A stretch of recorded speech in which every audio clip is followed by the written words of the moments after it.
2021년 12월 17일 금요일 욥기 36장 1절로 15절 말씀. 다시 엘리후가 말을 이었다. 조금만 더 참고 들으시기 바랍니다. 아직도 하나님을 대신하여 드릴 말씀이 있습니다. 나는 내가 가진 지혜를 모두 다 짜내서라도 나를 지으신 하나님이 의로우시다는 것을 밝히겠습니다. 내가 하는 이 말에는 거짓이 전혀 없습니다. 건전한 지식을 가진 사람이 지금 욥 어른과 더불어 말하고 있습니다. 하나님은 큰 힘을 가지고 계시지만 흠이 없는 사람을 멸시하지 않으십니다. 또 지혜가 무궁무진하심으로 악한 사람을 살려두지 않으시고 고난받는 사람들의 권리를 옹호하십니다. 의로운 사람들을 외면하지 않으시며 그들을 보좌에 앉은 왕들과 함께 자리를 길이 갖게 하시고 그들이 존경을 받게 하십니다. 그러나 의로운 사람이라도 하나님께 복종하지 않으면 쇠사슬에 묶이게 되고 고통의 줄에 얽매여서 벗어나지 못하게 하십니다. 그러는 동안에 하나님은 그들에게 그들이 한 일을 밝히시며 그들이 교만하게 지은 죄를 알리십니다. 하나님은 또한 그들의 귀를 열어서 경고를 듣게 하시고 그들이 악을 버리고 돌아오도록 명하십니다. 만일 그들이 하나님께 순종하고 그분을 섬기면 그들은 나날이 행복하게 살고 평생을 즐겁게 지낼 것입니다. 그러나 그들이 귀담아 듣지 않으면 결국 죽음의 세계로 내려가고 아무도 그들이 왜 죽었는지를 모를 것입니다. 불경스러운 자들은 하나님께 형벌을 받을 때 오히려 하나님을 원망하면서 도와주기를 간구하지 않습니다. 그들은 한창 젊은 나이에 죽고 남창들처럼 요절하고 말 것입니다. 그러나 사람이 받는 고통은 하나님이 사람을 가르치시는 기회이기도 합니다. 사람이 고통을 받을 때에 하나님은 그 사람의 귀를 열어서 경고를 듣게 하십니다. 아멘. 오늘 욥기 36장 1절로 15절 말씀은 엘리후의 계속되는 이야기입니다. 근본적으로 앞서 욥의 세 친구들은 욥이 받는 고난의 원인을 욥의 죄로부터 그 원인을 찾았다면 엘리후는 약간 다른 측면을 이야기합니다. 욥이 받는 고난은 사실은 하나님의 어떠한 가르침이다. 사실 뭐 계속 이야기하지만 굉장히 우리 이 기독교 안에 교회 안에 팽배한 생각 중에 하나입니다. 일반적으로 뭐랄까요? 무서운 선생님, 무서운 부모님 같은 하나님을 이런 식으로 표현을 많이 합니다. 우리가 어떠한 고난을 받을 때에 그 고난의 원인이 우리의 죄 혹은 오늘 엘리후가 이야기하는 것처럼 우리에게 무언가를 가르치시기 위해 바른 길로 인도하시기 위해 우리를 훈육한다. 훈육하시는 하나님, 나를 혼내시는 하나님, 뭐 이런 식으로 이제 보통 이야기들을 하는 거죠. 뭐 물론 전혀 틀렸다는 것은 아니겠지만 굉장히 잘못된 어떻게 보면은 신앙관이라는 생각이 듭니다. 왜냐하면 그걸 반대로 말하면 내가 고난이 아닌 정반대에 내가 뭔가 이렇게 평안하게 산다든가 아니면 내가 뭔가 이렇게 좋은 일이 있으면 내가 굉장히 잘 살아서 하나님으로부터 은혜 받았다, 복 받았다, 뭐 이런 식으로 해석할 수 있는 여지가 굉장히 많은 거죠.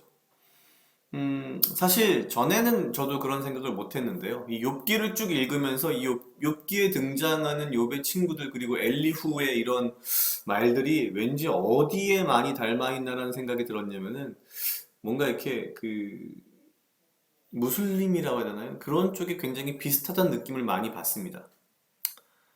어, 하나님이 항상 나를 혼내시기 위해서 존재하시는 건 절대 아닌데, 하나님이 나를 바른 길로 인도하시기 위해 존재하는 것 또한 아닌데, 뭔가 하나님을 굉장히 무서운 부모님, 선생님, 나를 혼내는 사람으로 이해하는 것. 어, 참 어떻게 보면은 뭐 맞는 부분도 분명히 있겠지만 전체적으로 봤을 땐 굉장히 위험한 생각일 수 있다라는 그런 생각이 듭니다. 특히나 엘리후의 이 말을 가만 들여다보면요. 오늘도 그렇고 이전에도 그랬지만 말을 시작할 때에 굉장히 교만스러운 표현들을 써가면서 자기의 말, 자기의 주장을 펴니다.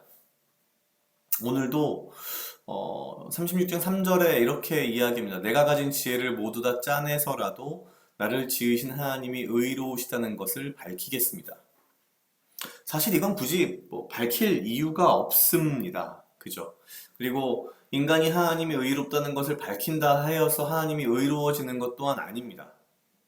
그러니까 굉장히 큰 착각과 교만 속에 빠져 있는 거죠. 어찌 보면 욥의 세 친구와 그리고 오늘 이 엘리후의 이야기를 계속 들어보면은 전반적으로 인간이 만든 하나님이 어떤 모습인지를 설명하는 듯한 느낌을 많이 받습니다. 뭐 물론 그러면 하나님이 어떤 분이시냐 뭐 그리고 여러 가지 질문들을 할 수 있겠지만 적어도 우리는 근본적으로 우리가 가지고 있는 제한, 부족함, 우리가 가지고 있는 근본적인 어떤 한계성을 인정하고 그 안에서 우리가 하나님을 바라보는 거에 굉장히 중요하지 않을까라는 생각을 계속하게 합니다. 가장 지혜로운 척하는 모든 사람들이 결국엔 가장 지혜롭지 않을 수 있음을 보면서 특히 사람이 고통받을 때 하나님은 그 사람의 귀를 열어서 경고를 듣게 하신다는 이 15절의 표현은 어찌 보면 참 위험스러운 표현이다라는 생각이 정말 많이 듭니다. 그러니까 궁극적으로 어떻게 보면은 약간 돌려 말했을 뿐 사실 오늘 엘리후의 이야기는 기존의 욥의 세 친구의 말과 그다지 다르지 않다는 거죠. 결론적으로 지금 뭔가 욥에게 문제가 있고 그래서 네가 하나님의 말씀을 똑바로 듣고 바로 살아야 된다 이 말을 하고 있는 거거든요. 역시 엘리후마저도 고통받는 욥에 대한 일말의 어떤 위로라든지 이런 것들은 전혀 없습니다.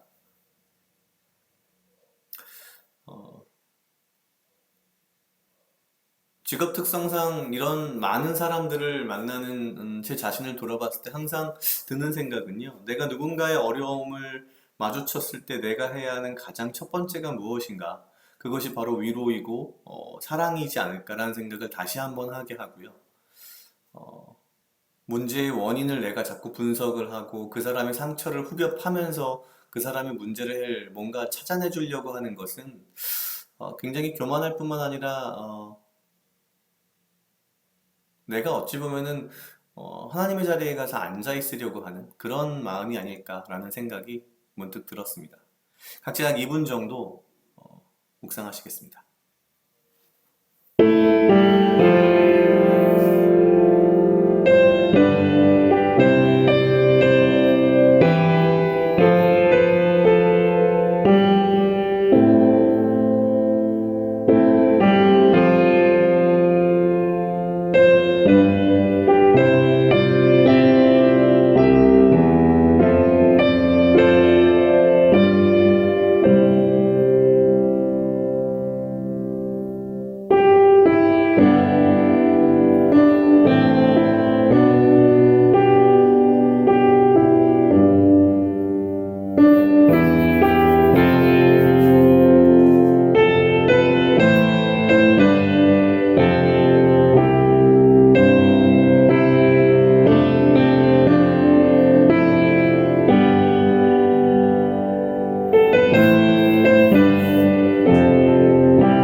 다 같이 기도하시겠습니다. 하나님 아버지 감사합니다. 주여 이 하루도 나와 동행하여 주시옵소서. 주님 나로 하여금 사랑하게 하시옵소서. 아버지여 나를 헤아려 하는 어떠한 무리들로부터 나를 지키고 보호하여 주시며 내가 오직 주님 주시는 지혜와 명철로 이 하루를 살아가고 나에게 필요한 건강과 육체적 강건함을 허락하여 주시옵소서.